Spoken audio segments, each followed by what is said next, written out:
எப்படி ஆச்சு உமா?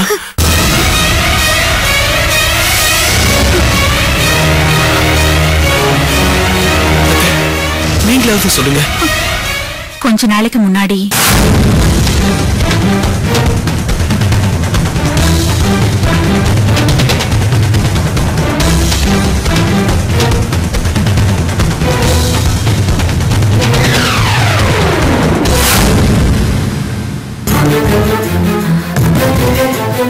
இப்பதான் நீங்க குணமா இருக்கீங்க. அதுக்குள்ள உங்களுக்கு அதிர்ச்சியான விஷயத்த சொல்லி உங்களை டிஸ்டர்ப் பண்ண வேண்டான்னு தான் சொல்லல.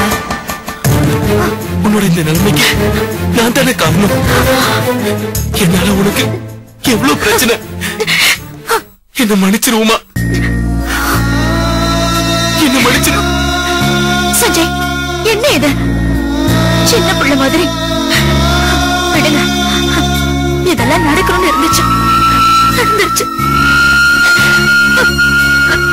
இல்ல உமா, நீ என்னால எவ்வளவு கஷ்டத்துக்கு ஆளா இருக்கன்னு இப்ப நான் புரிஞ்சுக்கிட்டேன். ஏதோ தெரியாம பணத்துக்கு ஆசைப்பட்டு ஆரம்பிச்ச விஷயம் இப்படி எல்லாம் நடக்கும்னு நான் கொஞ்சம் கூட எதிர்பார்க்கல. இப்ப எதுக்கு அதை பத்தி எல்லாம் பேசிட்டு இருக்கீங்க? நீங்க என்னைக்கு இருந்தாலும் என்னோட சஞ்சய் தான்.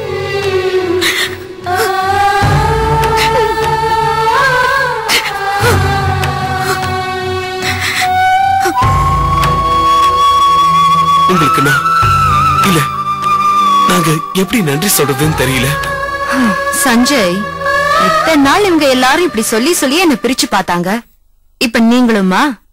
இல்ல, உங்களுக்கு வேணா பெருந்தன்மையா இருக்கலாம், ஆனா நாங்க நன்றி சொல்லிதான் ஆகணும். அம்மா தாயே, நீ நல்லா பேசுவேன்னு ஒத்துக்கிறேன். ரொம்ப புகழாத, எனக்கு ஜலதோஷம் பிடிச்சுக்கும். அப்புறம் உமா, ஒரு முக்கியமான விஷயம். சஞ்சய் என்கொயரிக்காக ஸ்டேஷன் போகணும்.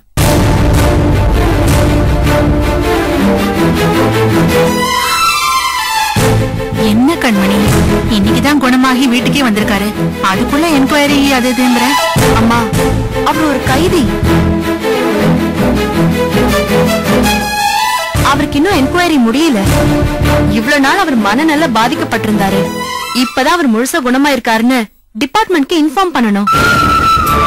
அந்த கண்டிஷன்ல தான் அவருக்கு ட்ரீட்மெண்ட் கொடுக்கறதுக்கு கமிஷனர் ஸ்பெஷல் பர்மிஷன் கொடுத்தாருமா.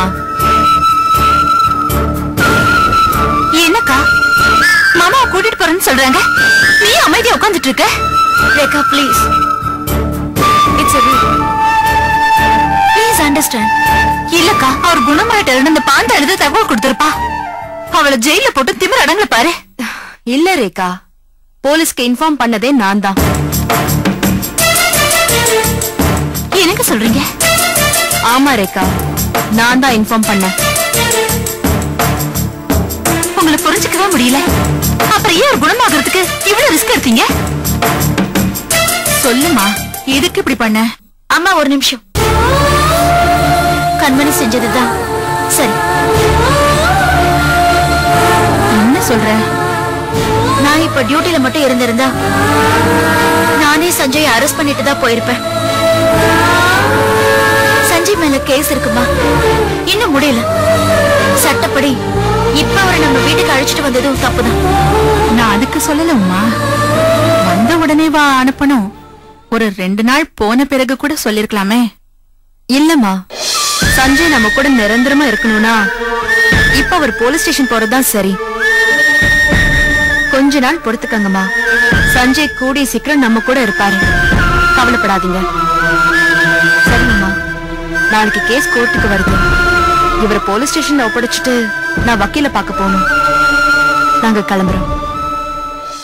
வாங்க சஞ்சய்.